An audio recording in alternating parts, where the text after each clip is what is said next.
तमीज से बात करिए, मैं सीनियर हूँ आपका। और अब संदीप भैया छोटे नौकर लग रहे। अब ये तो हो ही गया, अब तेजी से हो, लेकिन अभी तो काम ज्यादा नहीं हो रहा। अभी 5 जगह विधानसभा का चुनाव है, तो ये कांग्रेस पार्टी तो उसी में ज्यादा इंटरेस्टेड है। तो अभी तो जिसको हम लोग कांग्रेस पार्टी को आगे बढ़ाने के लिए हम लोग सब एकजुट होकर काम कर रहे थे, लेकिन अभी उनको कोई इस सब चीज की चिंता है नहीं। अभी तो लगे हुए हैं 5 राज्य के चुनाव, इसलिए 5 राज्य का चुनाव होगा, उसके बाद अपने सबको बुलावेंगे। आजकल कभी कोई चर्चा नहीं हो रही। नमस्कार, बिहार तक में आपका स्वागत है और मैं हूं सुजीत। कांग्रेस के बिना विपक्षी एकता की कल्पना नहीं की जा सकती, ये कहने वाले बिहार के मुख्यमंत्री नीतीश कुमार आजकल कांग्रेस को निशाने पर क्यों ले रहे हैं?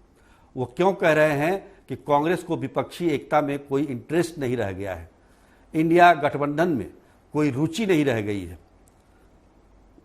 आखिर उनकी नाराजगी की वजह क्या है? ये बात सही है कि पिछले 1.5-2 महीनों से इंडिया गठबंधन की गतिविधियों में यूं कहे कि कोई गतिविधि नहीं हो रही है, कोई मीटिंग नहीं हो रही है, कोई बैठक नहीं हो रही है। तो नीतीश कुमार इस बात से दुखी हैं। उनको लगता है कि जो शुरुआत उन्होंने की विपक्षी एकता की, वो अपने मुकाम पर नहीं पहुंच रहा है। अब जो बीज डालता है तो चाहता है कि फसल जल्दी से जल्दी बढ़े, उन्नति करे, बड़ा हो, लेकिन इंडिया गठबंधन कहीं ना कहीं थम सा गया है। और असली जो नाराजगी की वजह तो ये है, लेकिन असली नाराजगी की वजह क्या है वो भी आपको बताएंगे बाद में। पर कांग्रेस का भी पक्ष जान लीजिए। कांग्रेस अभी 5 राज्यों में चुनाव लड़ रही है, विधानसभा का चुनाव, जिसको सेमीफाइनल कहा जाता है। हर बार जब लोकसभा के चुनाव होते हैं तो इन 5 राज्यों में चुनाव को ही मापदंड माना जाता है एक तरीके से। तो कांग्रेस के लिए बड़ी चुनौती है कि वो राजस्थान में अपनी सरकार को सुरक्षित करे, वो छत्तीसगढ़ में सुरक्षित करे, वो मध्य प्रदेश जीत ले, वो तेलंगाना जीत ले, तभी तो एक आधार बनेगा। देश की सबसे बड़ी पार्टी है कांग्रेस, तो निश्चित तौर पर कांग्रेस के बिना विपक्षी एकता की कल्पना नहीं की जा सकती है। ये बात सही है और नीतीश कुमार ने ये बात कही भी है।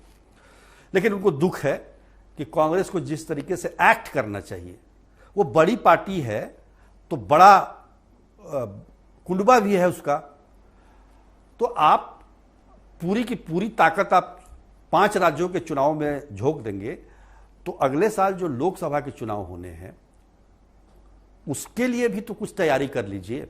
नीतीश कुमार का यह कहना है। खैर, यह बात हम कह सकते हैं कि कई बार नीतीश कुमार की नाराजगी कांग्रेस को लेकर उभरी है हाल के दिनों में, पर इसकी असली वजह क्या है ये बताने के लिए हम आज यहां पर आए हुए हैं। असली वजह तो आपको सबसे पहले हम लगातार बोलते आ रहे हैं कि नीतीश कुमार ने एनडीए छोड़ा, महागठबंधन उन्होंने ज्वाइन किया, तो इसके पीछे एक वजह थी कि वो देश की राजनीति करना चाहते थे और वो चाहते थे कि वो देश की राजनीति यानी केंद्र की राजनीति करें, तो कन्वेनर बनना चाहते थे वो। लेकिन कन्वेनर बनाने में उनको किसी को कोई दिक्कत नहीं थी। बहुत सारे नेता जो बड़े बड़े दलों के नेता हैं, इवन कांग्रेस भी तैयार थी कन्वेनर बनाने के लिए, लेकिन एक ही अड़ंगा था उसमें। तो एक जो अड़ंगा था वो ममता बनर्जी की तरफ से आया कि अगर कन्वेनर किसी को बना दिया जाएगा, उन्होंने नीतीश कुमार का नाम नहीं लिया, बना दिया जाएगा तो पोस्ट पोल यानी चुनाव के बाद जो कन्वेनर रहेगा उसको प्रधानमंत्री बनने में एज मिलेगा, उसको एक बढ़त मिलेगी कि वो कन्वेनर थे और उनके कन्वेनरशिप में विपक्षी दलों ने चुनाव जीता है तो प्रधानमंत्री उनको बनाया जाए। तो ऐसे में समस्या हो सकती है, क्योंकि कांग्रेस को कहीं ना कहीं ये जरूर है कि प्रधानमंत्री बने तो राहुल गांधी ही बने। खैर, तो वो कन्वेनर का मामला खत्म हो गया। लेकिन उसके बाद जो प्लानिंग थी कि 5 बड़ी रैलियां देश के विभिन्न हिस्सों में करने थे, जिसमें सबसे पहली रैली होनी थी चेन्नई में। चेन्नई में का रैली का जो मुख्य को लेकर था, केंद्र और राज्य के संबंधों को लेकर, जिस प्रकार से राज्य कई जो विपक्षी दलों के जो राज्य हैं जिसमें वो शासित हैं बीजेपी के विपक्षी दल, तो उसमें आरोप लगता है कि केंद्र उन्हें किस तरह से सताता है, किस तरह से उनकी हकमारी हो रही है। तो फेडरल स्ट्रक्चर को लेकर वो रैली होनी थी, तो वो रैली नहीं हुई। दूसरी रैली जो है वो पटना में होनी थी। पटना में जातीय जनगणना को लेकर ये रैली होनी थी,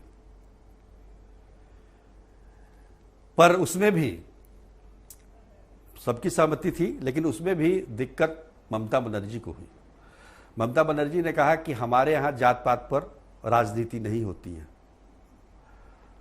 बंगाल में वहां मुस्लिम और भद्र लोग हैं और जात पात को लेकर किसी प्रकार की कोई वहां फीलिंग नहीं है, और यूं कहें कि वोट में उसकी कोई भूमिका, बहुत ज़्यादा भूमिका नहीं होती। हालांकि जाति का असर तो हर जगह होता है, लेकिन बंगाल में ये बहुत ज़्यादा नहीं है इसका। तो इसको इशू क्यों बनाया जाए, तो उन्होंने आने से इनकार कर दिया।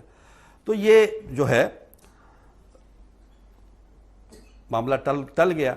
जातीय जनगणना पर आधारित जो ये रैली होने वाली थी पटना में, क्योंकि राहुल गांधी भी चाहते थे कि इसको एक बड़ा नेशनल इशू बनाया जाए, तो उस बात से भी नीतीश कुमार दुखी हुए, क्योंकि जातीय जनगणना की परिकल्पना, सोच नीतीश कुमार की है।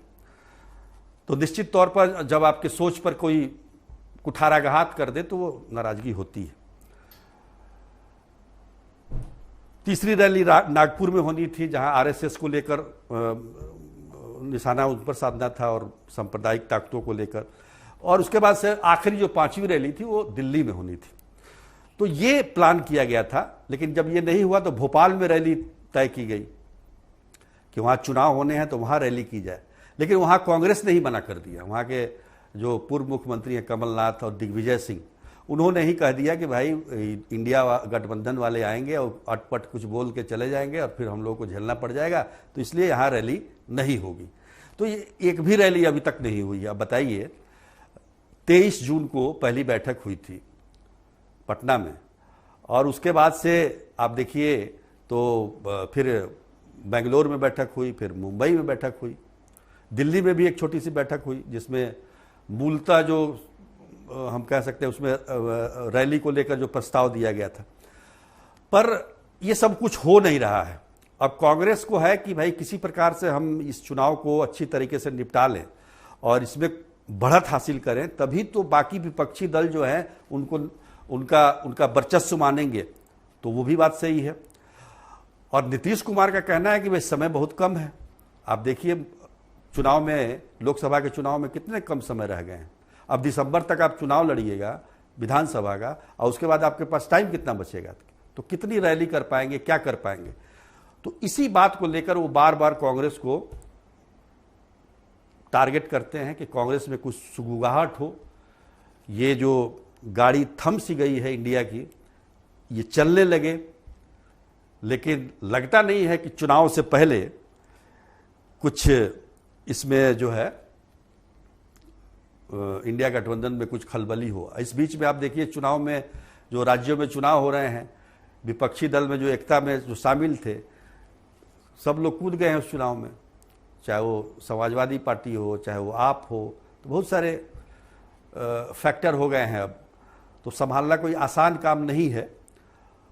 अभी बिहार में सीटों का बंटवारा भी होना है, तो बहुत सारी चीज़ें हैं अभी। तो नीतीश कुमार इसलिए कांग्रेस को कहते हैं, बार बार कहते हैं कि आपको विपक्षी एकता में कोई इंटरेस्ट नहीं है। आज के लिए बस इतना ही। तब तक के लिए नमस्कार।